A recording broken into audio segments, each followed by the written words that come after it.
Hey guys, welcome back. It's Maverick here with another episode of Mushoku Tensei. So, last episode we were introduced to Sophiette, one of the other main characters, or I guess main girls of this series, and presumably we're going to continue moving on, continue with Rudy's training, both in magic and in the martial arts and whatnot, and potentially some new characters as well, right? I'm not gonna spoil anything, so I think I should just shut up and let's get right into the episode.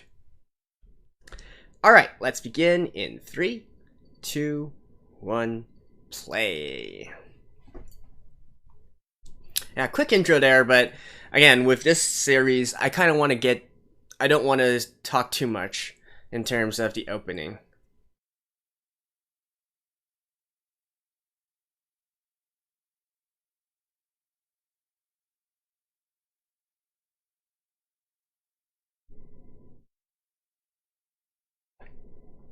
Congratulations!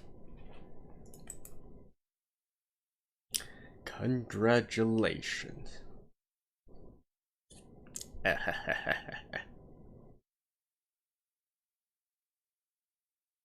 Wow. Well...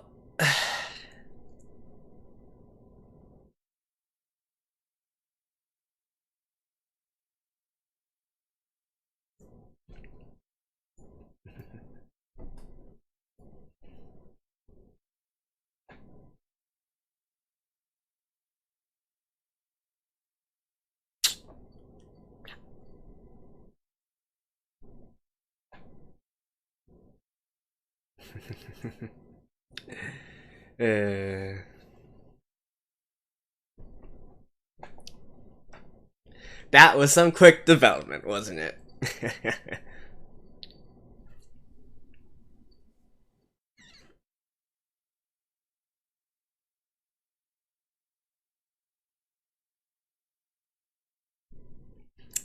And in winter of all times.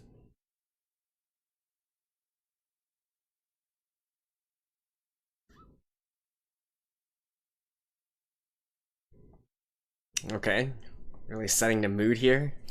Right after that bombshell of development.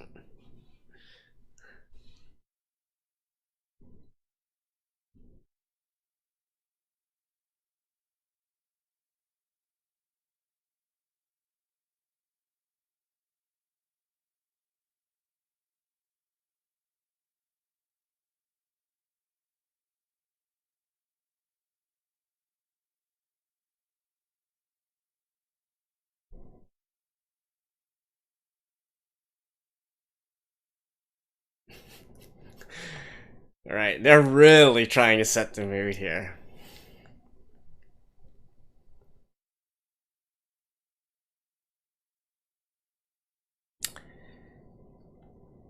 Hmm.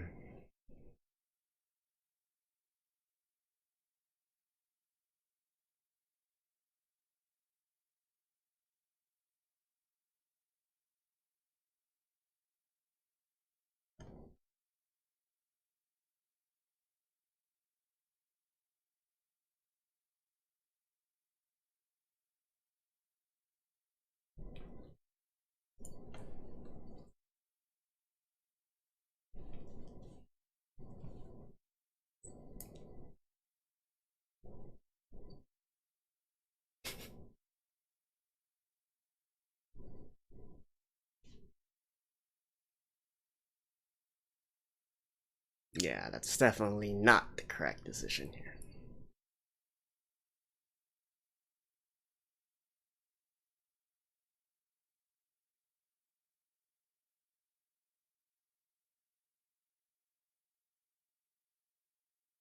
Especially not in winter.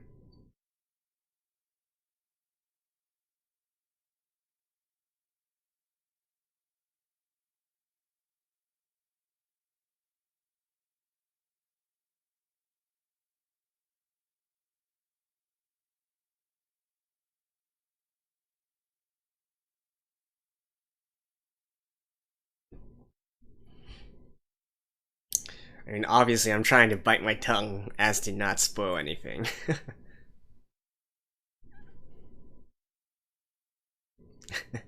The holy relic. Ah, this dude.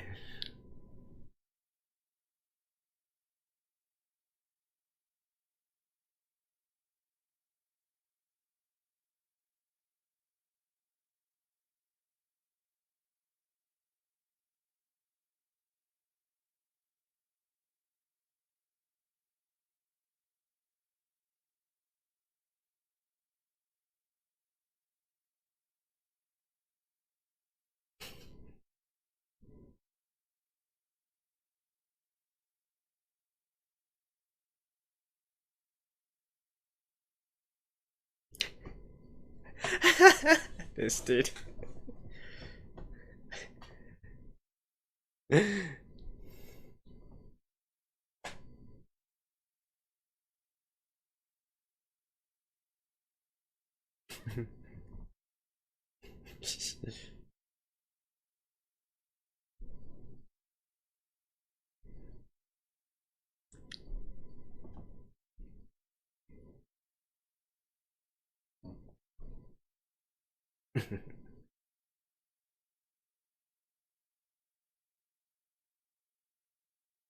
But obviously Rudy is just trying to save Lydia here.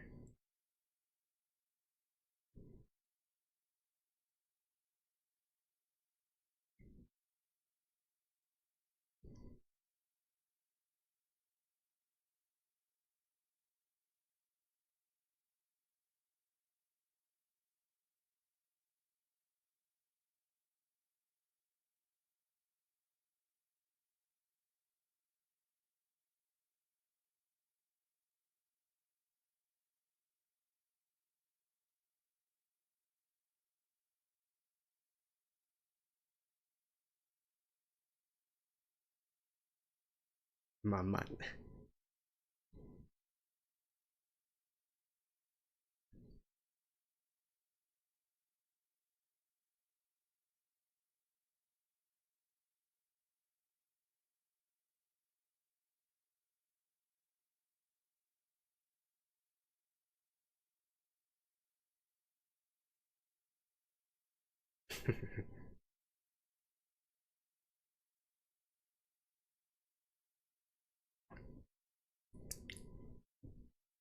I mean, this is the sort of like fantasy time, medieval times and whatnot, so as you might expect, it's not unheard of in this world to have a harem.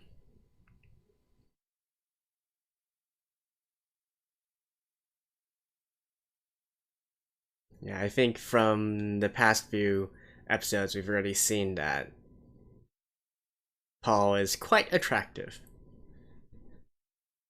to all the ladies in this town.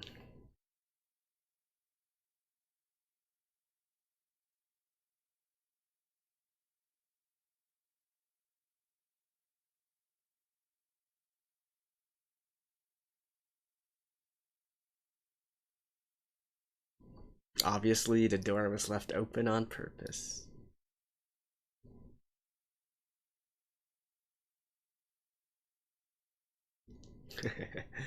I wonder if there's an uncensored version of this.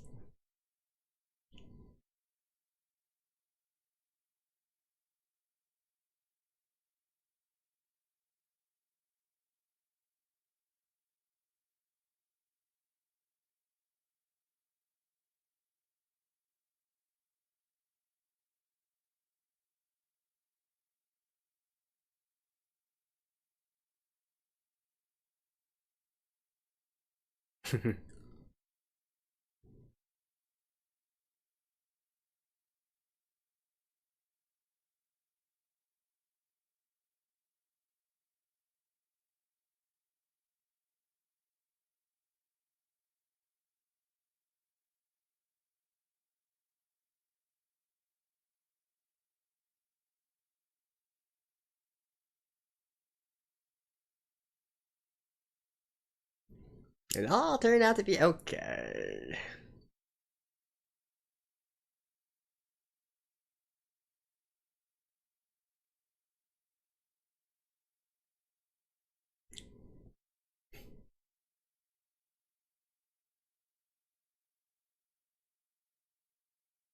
I mean, it's quite obvious whose is whose.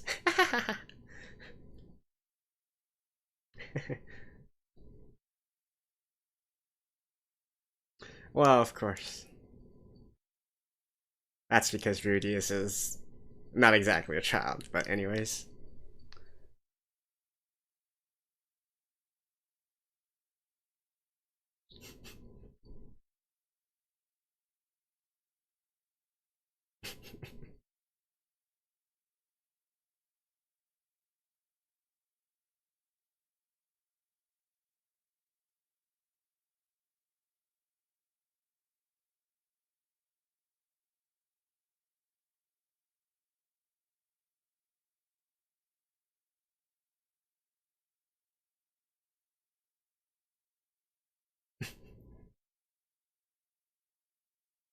So, in other words, it's not the first bout.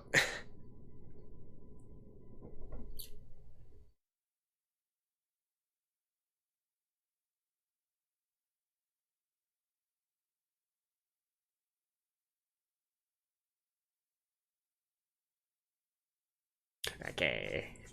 This is what I am here for.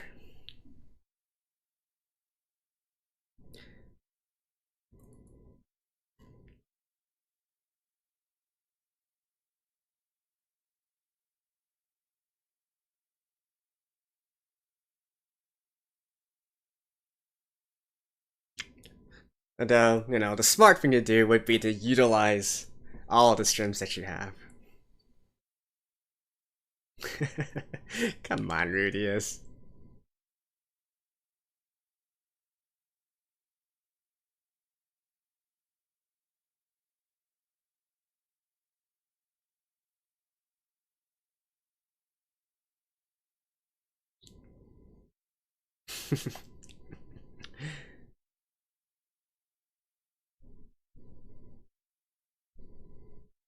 That's true.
Come on, Rudius. I know. I mean, come on, Paul. Rudius is quite advanced for his age, but.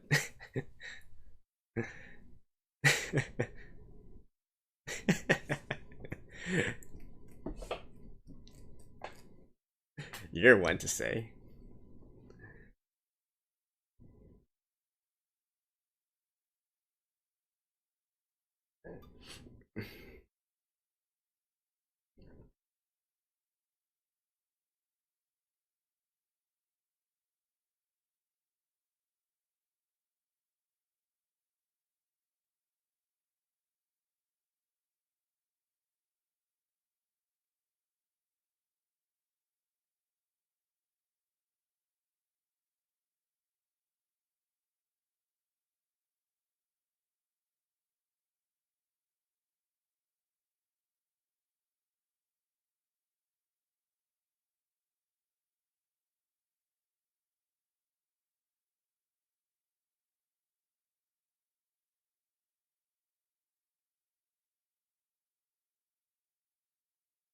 Don't go.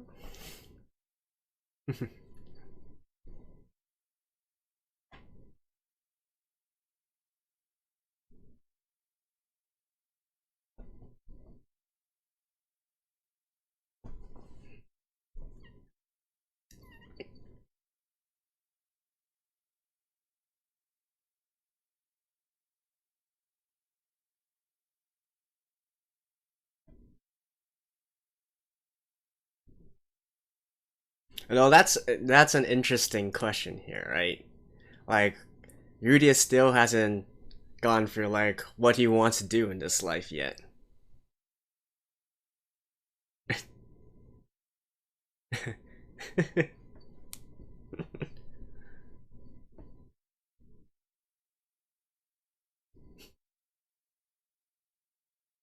It's Roxy.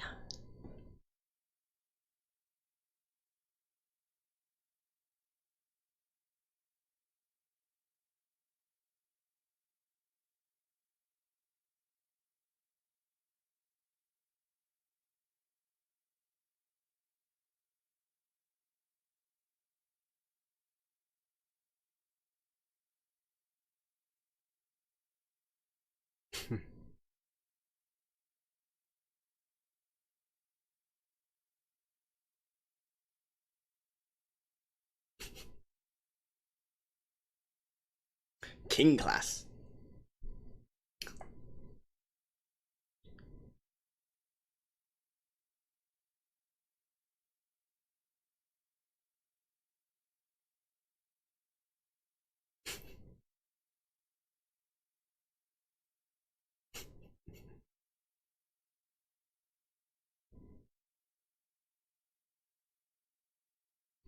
And that's what's gonna push Rudius forward.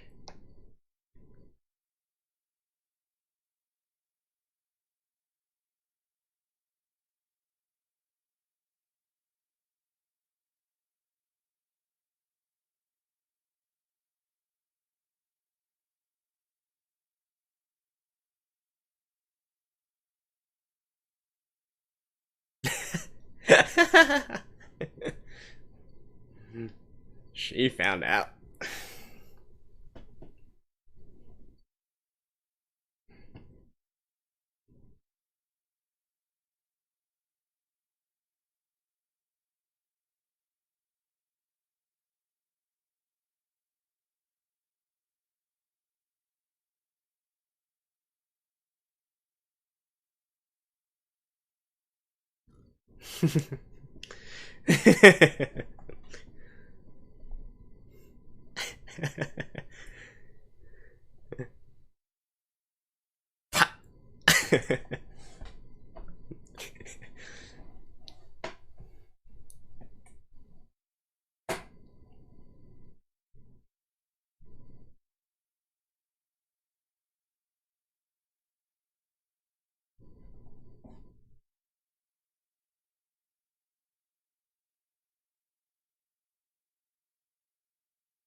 Don't worry, there's definitely some more.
This guy's like, what? What?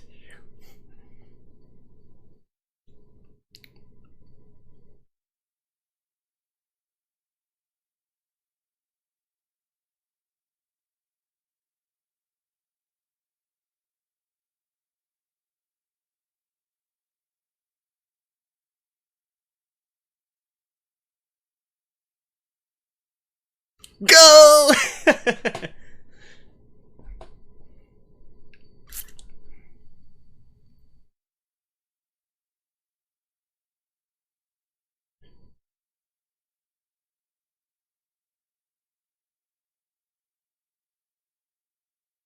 Now see, gotta use your strengths.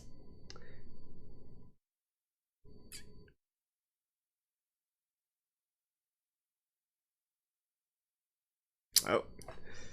Yeah. He's serious this time.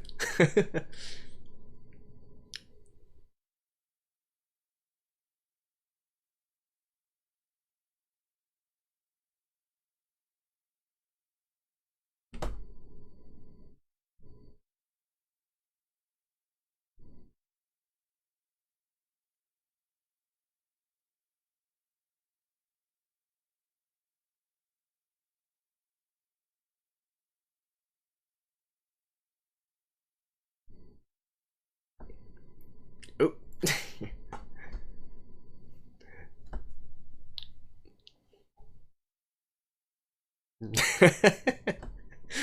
You've definitely hit your head a little bit too hard, dude.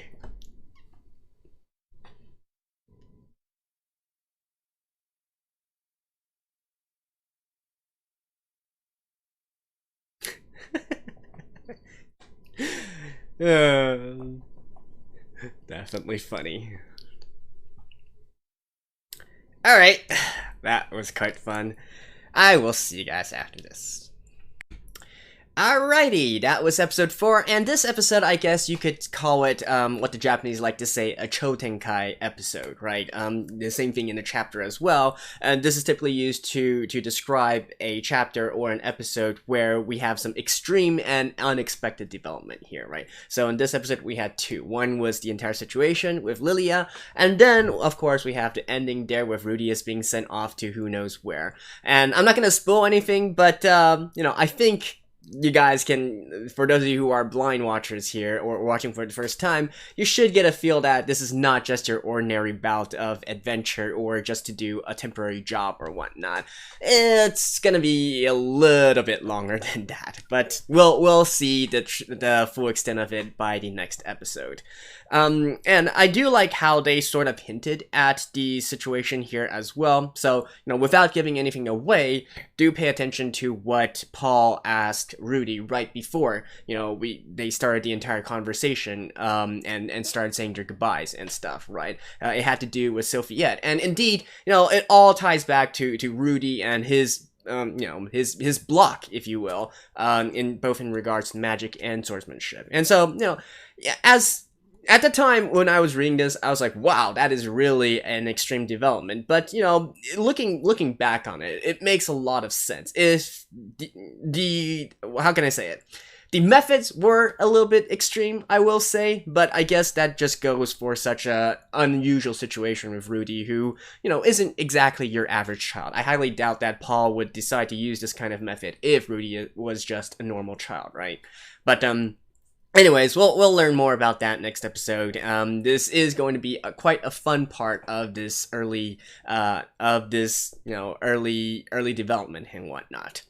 The other thing that I really liked while I was reading this for the first time was actually the entire situation between, Paul and Zenith and Lilia, right? I thought that this situation was handled rather maturely. And not only that, but, so there's a few things here, right? So first of all, obviously we're looking at this from Rudy's perspective here, and then, we're like, Paul was scum, and etc., etc., etc. I'm not actually that far off into knowing, into reading about, the true extent of the story and whatnot. But I have to say, though, Lilia, they didn't completely, describe the whole story yet. But, so they just said Paul assaulted Lilia while they were, studying together and whatnot, right? But all I'm saying is, Lilia, she did not end up hating Paul, and in fact was the one who asked to come back and serve Paul and Zenith as a live-in maid, right? So, and not to mention, in this episode we see that she is the one who actively seduced Paul as well. She's admitted as such. So all I'm saying is, like, let's not jump to conclusions just yet. Sure, Paul did, he did cheat on his wife and all that and so on and so forth, but I do feel like there is a little bit more to this story as well, and it's not that simple. And in fact, there's one other thing I want to mention about this entire situation. So this does also, the situation between Paul eventually taking in both Zenith and Lilia as his wives, right? So essentially a harem now, right? Although only two cannot really be called a harem. But anyways, the thing I like about this is because it's also sort of a microcosm to what Rudy will eventually do or become, right? It at least paves the path.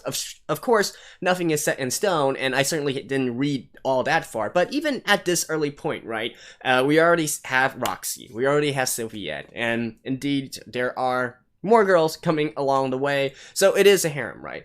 See, I don't dislike the harem genre or whatnot, but I'm actually a little bit picky with harem works, and the thing that that kind of gets to me and grinds my nerves and whatnot is when you have what I call a false harem series, right? Especially the kind where there's obviously like one true love for the main character and whatnot, and then still even while having this one true love, still flirting around and doing all this and that with all the other girls and whatnot, and that is just like, I hate that kind of situation. If you're gonna have a harem series, make it a true harem series. All right. If you are going to be flirting around and playing with, I use such a negative connotation, but obviously there are a lot of positives in all that and whatnot, especially for lots of some of the more popular and contemporary shonen works, shonen fantasy works, and so on and so forth. But